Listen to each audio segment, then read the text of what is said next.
How's it going, lads and lasses? This will be a little bit different than my typical figure review because I'm going to be doing some comparisons here.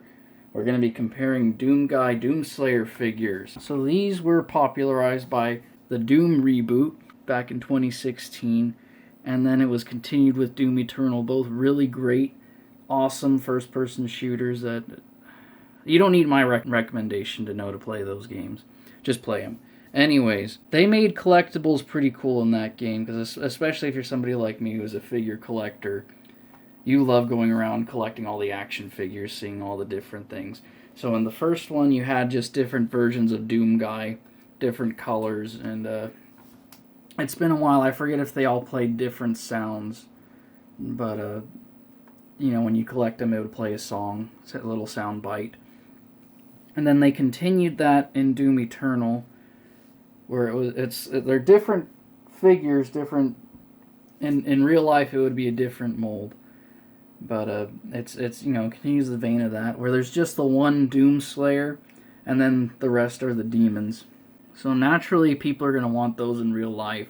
So of course, first we got the Doomguy ones from Doom 2016, and now we're starting to get the ones from Doom Eternal. So I figured I'd do a comparison of all three that we have. I'm not including the detailed McFarlane figures because that's something totally different.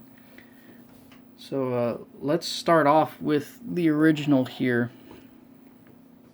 We have the Doomslayer, and this one, I will say right off the bat, is the best of the three.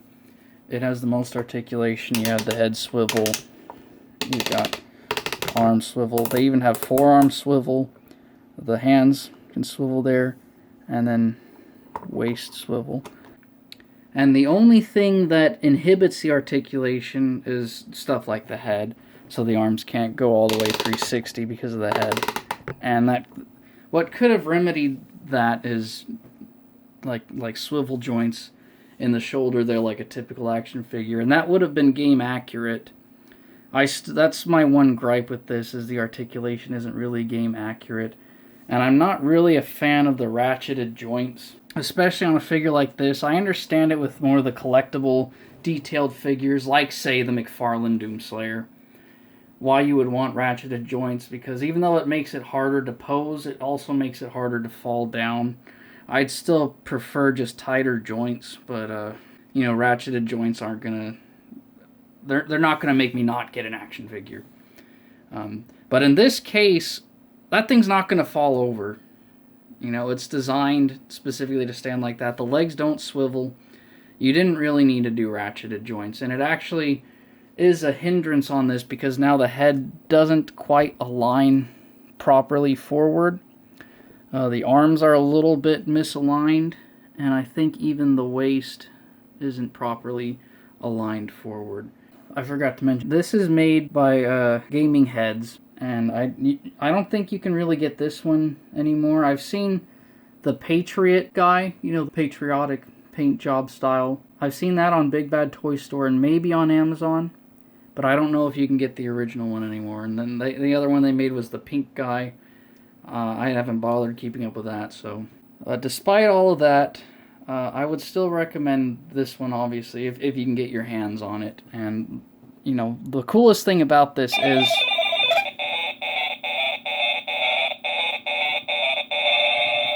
it does play the original Doom theme song, so that's what's really cool. And then we'll go ahead and keep it going with Gaming Heads. This is their version of the Doom Slayer from Doom Eternal. If you were going to get this version of him because you thought, well, I already have the Gaming Heads Doomguy figure, I better get the Gaming Heads Doom Slayer so that they're to scale.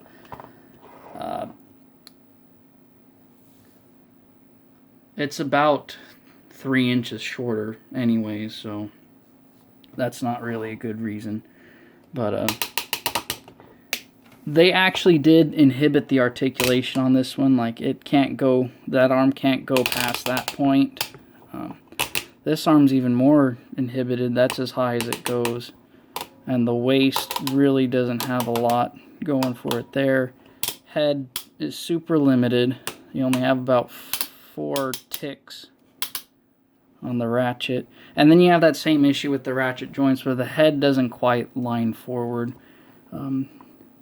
His shoulder cannon is on a ball joint there, so that's cool.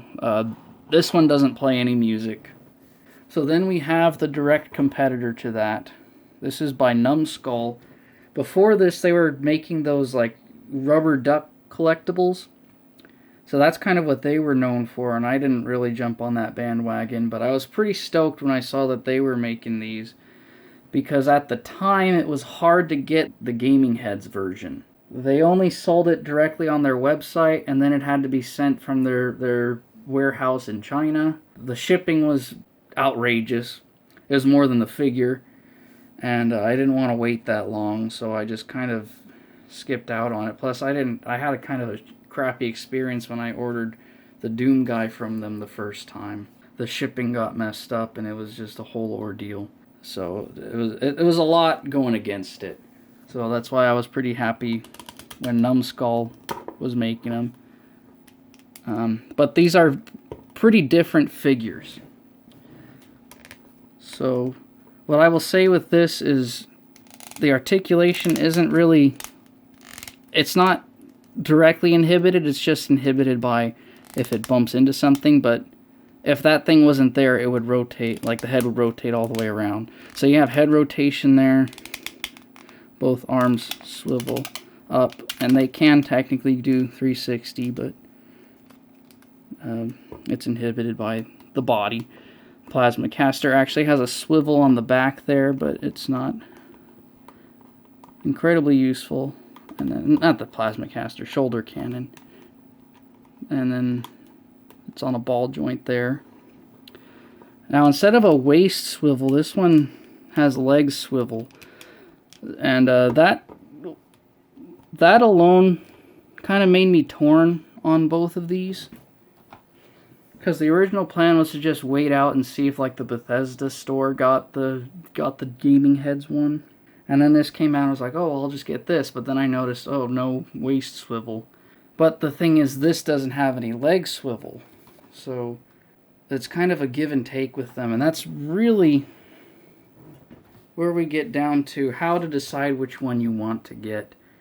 Because they both have their pros and cons. There isn't like a direct leader. What I will say is the Numbskull one has better articulation. It's it's not purposefully inhibited by ratcheted joints that only go so far. It's only inhibited by the body itself, so it goes as far as you would naturally think it would go. But I will say that the Gaming Heads one looks a little bit nicer. It's got that glossy finish to it.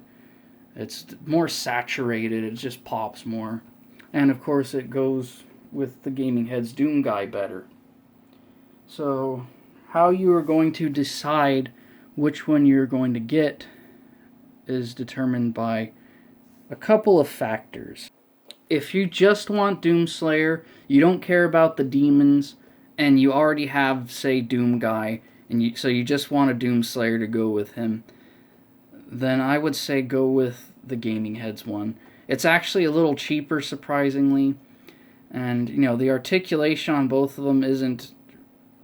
It's really nothing special anyways. This is more of a display piece than anything you'd really want to pose. So, if you're just getting the one, and you don't care about collecting a full set of demons, I would say go with Gaming Heads. It's on the Bethesda store right now. I don't know if it's going to make the rounds on like Big Bad Toy Store and Amazon and Entertainment Earth, but it's on Bethesda's store right now. That's where you can get it. I wouldn't recommend getting it directly from Gaming Heads. If you want to have a full set, Numbskull is in the process of doing like the full lineup of demons. Like just every action figure. And they've done quite a few so far. There's 3 are out. There's, I want to say 6. There's at least 3 up for pre-order, possibly 6. So if you want the full collection, that's the one that I would go with, is the Numbskull. And like I said, it does have better articulation. And while it doesn't look as shiny and nice as the Gaming Heads one, That can be fixed if it bugs you enough. You can just get some glossy top coat paint for it. Just some kind of glossy finish to put on there, and it'll look shiny. But it's, you know, it still looks really cool. It's not worth it to me to paint over it and put a glossy finish on it. I think it's fine the way it is. So I wanted to just go ahead and get both, just because that's how I am. Alright, I think that's going to do it for this video, you guys. If you want to get the Numbskull one, I think it's still available on Big Bad Toy Store, possibly on Entertainment Earth, and Amazon should definitely still have it. It is more expensive. That one's going to be about $50. The Gaming Heads one is about $25, but what I will say is on the Bethesda store, shipping's about $15 for whatever damn reason. So it almost balances out in the end, really. So that's going to do it for this video, you guys. Thank you guys so much for watching. I hope you all have a good one, and I'll see you guys next time.